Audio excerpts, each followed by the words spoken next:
एक समय की बात है, एक छोटे से गांव में राजू नाम का एक लड़का रहता था। राजू बहुत होशियार था, लेकिन उसकी सबसे बड़ी खासियत उसकी ईमानदारी थी।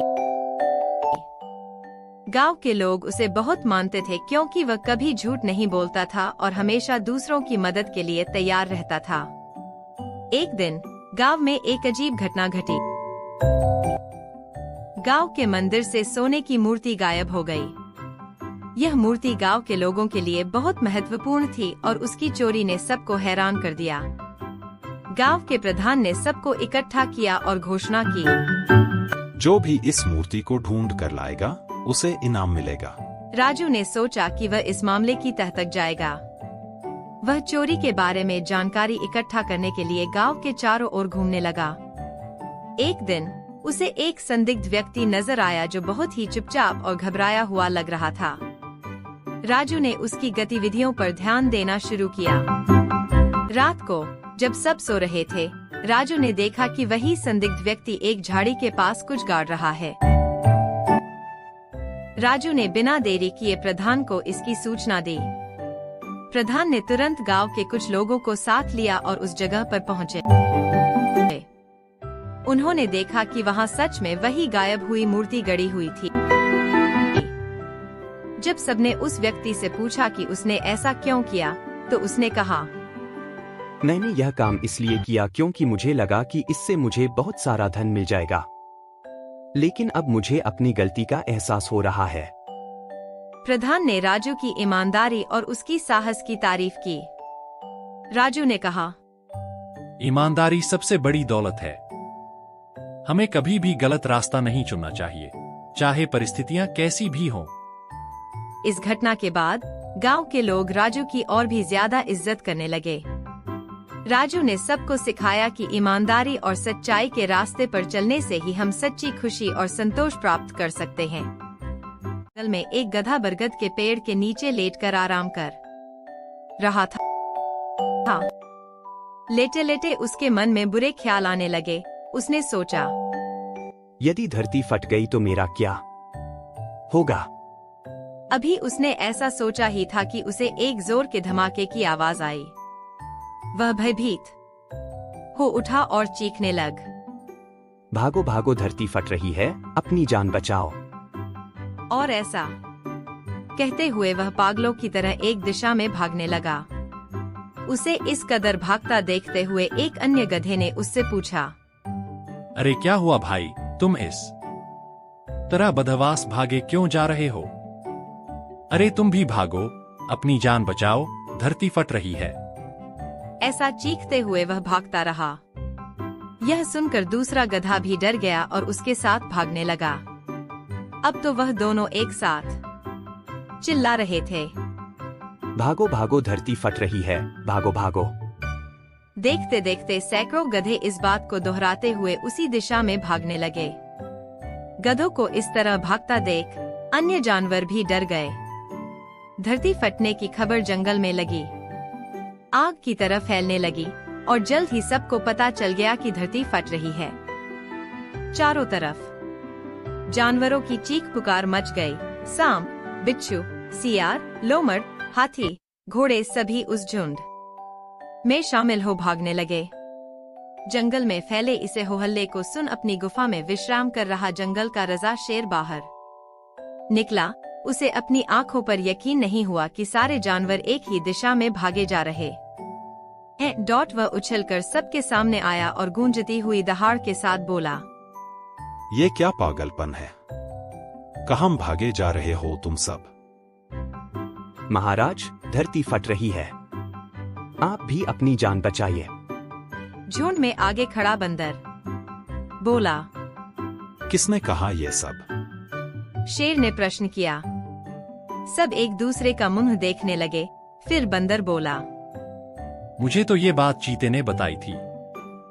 एक समय की बात है, एक छोटे से गांव में एक जादुई तालाब था। लोग कहते थे कि जो भी इस तालाब के पास जाता वहां सोना पा सकता था। लेकिन इस तालाब के पास जाने का रास्ता बहुत ही खतरनाक था। गांव में एक गरीब परिवार रहता था। उनके पास कुछ भी सोने के लिए नहीं था, और वे दिन रात मेहनत करते थे। उनके छोटे से बेटे का नाम रामू था। वह भी अपने माता पिता की मदद करता और उनके साथ अपने सपनों की पूर्ति के लिए प्रयास करता था। एक दिन रामू ने जादुई तालाब के बारे में सुना। वह जानने के लिए उत्साहित हुआ कि क्या यह सच है।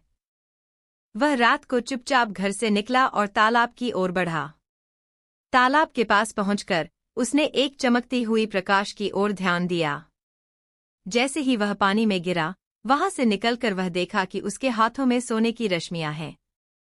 उसने जल्दी से सोना बचाया और वापस घर की ओर रवाना हुआ। उसने अपने माता पिता को सोने की रश्मियों की खबर दी और उन्होंने उसे बधाई दी।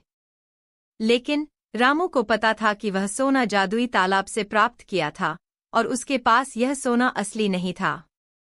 वह यह सोचता रहा कि क्या उसे यह सोना अपने माता पिता को बताना चाहिए या नहीं। उसने फिर सोचा कि जादू अच्छा नहीं होता और इस सोने की जादुईता उसके जीवन को नुकसान पहुंचा सकती है। तब उसने निर्णय लिया कि वह इस सोने को तालाब में वापस ले जाएगा ताकि कोई और इसे गलत तरीके से उपयोग न कर सके। उसने रात के समय फिर से तालाब की ओर रवाना हुआ और सोने को तालाब में ले जाकर उसे वापस डाल दिया। रामू ने समझा कि सच्चे धन की प्राप्ति में मेहनत और ईमानदारी ही सबसे बड़ा मार्ग है। उसने अपने दोस्तों और गांव वालों को भी इस बारे में समझाया। उसके बदले वे भी अब अपनी मेहनत और ईमानदारी से सफलता की ओर बढ़ रहे थे। इस कहानी से हमें यह सीखने को मिलता है कि जादू से नहीं, बल्कि मेहनत और ईमान। एक जंगल में हिरन, कछुआ, कौआ और चूहा रहते थे। उन चारों में बहुत ही गाढ़ी मित्रता थी।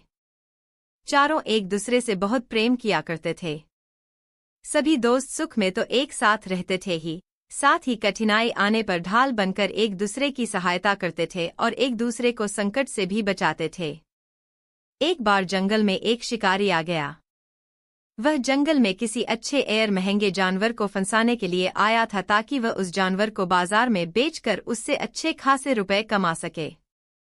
शिकारी ने अपना जाल बिछा दिया और शिकारी के उस जाल में उन दोस्तों में से एक हिरन उस जाल में फंस गया। अब बेचारा हिरन असहाय सा जाल में फंसा था। उसे लगा कि आज मेरी मृत्यु निश्चित है। इस डर से वह घबराने लगा। तभी उसके मित्र कौए ने ये सब देखा और उसने कछुआ और चूहे को भी हिरन की सहायता के लिए बुला लिया। कौए ने जाल में फंसे हिरन पर इस तरह चोंच मारना शुरू कर दिया जैसे कौए किसी मृत जानवर की लाश को नोच कर खाते हैं। अब शिकारी को लगा कि कहीं यह हिरन मर तो नहीं गया। तभी कछुआ उसके आगे से गुजरा। शिकारी ने सोचा हिरन तो मर गया, इस कछुए को ही पकड़ लेता हूं। इसको बेचकर बीवी मैं बहुत से रुपए कमा सकता हूं। यही सोचकर वह कछुए के पीछे पीछे चल दिया। इधर मौका पाते ही चूहे ने अपने नुकीले दांतों की सहायता से हिरन का सारा जाल काट डाला और उसे आजाद कर दिया। शिकारी कछुए के पीछे पीछे जा ही रहा था कि तभी कौआ उड़ता हुआ आया और कछुए को अपनी चोंच में दबाकर उड़ाकर ले गया। इस तरह सभी मित्रों ने मिलकर एक दूसरे की जान बचाई। शिकारी वहां देखता ही रह गया और निराश होकर वहां से चला गया। शिक्षा, एकता की शक्ति से बड़ी कोई भी शक्ति नहीं होती।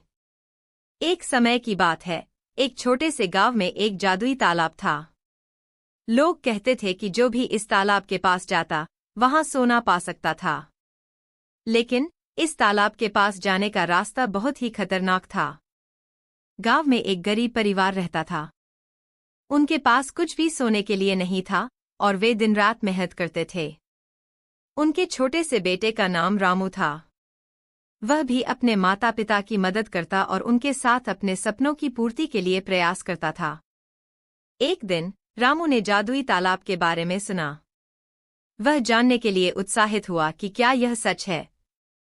वह रात को चुपचाप घर से निकला और तालाब की ओर बढ़ा। तालाब के पास पहुंचकर उसने एक चमकती हुई प्रकाश की ओर ध्यान दिया। जैसे ही वह पानी में गिरा, वहां से निकलकर वह देखा कि उसके हाथों में सोने की रश्मियां हैं। उसने जल्दी से सोना बचाया और वापस घर की ओर रवाना हुआ। उसने अपने माता पिता को सोने की रश्मियों की खबर दी और उन्होंने उसे बधाई दी। लेकिन रामू को पता था कि वह सोना जादुई तालाब से प्राप्त किया था और उसके पास यह सोना असली नहीं था। वह यह सोचता रहा कि क्या उसे यह सोना अपने माता पिता को बताना चाहिए या नहीं। उसने फिर सोचा कि जादू अच्छा नहीं होता और इस सोने की जादुईता उसके जीवन को नुकसान पहुंचा सकती है। तब उसने निर्णय लिया कि वह इस सोने को तालाब में वापस ले जाएगा ताकि कोई और इसे गलत तरीके से उपयोग न कर सके।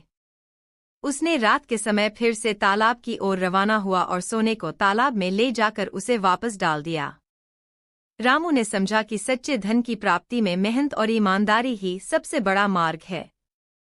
उसने अपने दोस्तों और गांव वालों को भी इस बारे में समझाया। उसके बदले वे भी अब अपनी मेहनत और ईमानदारी से सफलता की ओर बढ़ रहे थे। इस कहानी से हमें यह सीखने को मिलता है कि जादू से नहीं, बल्कि मेहनत और ईमान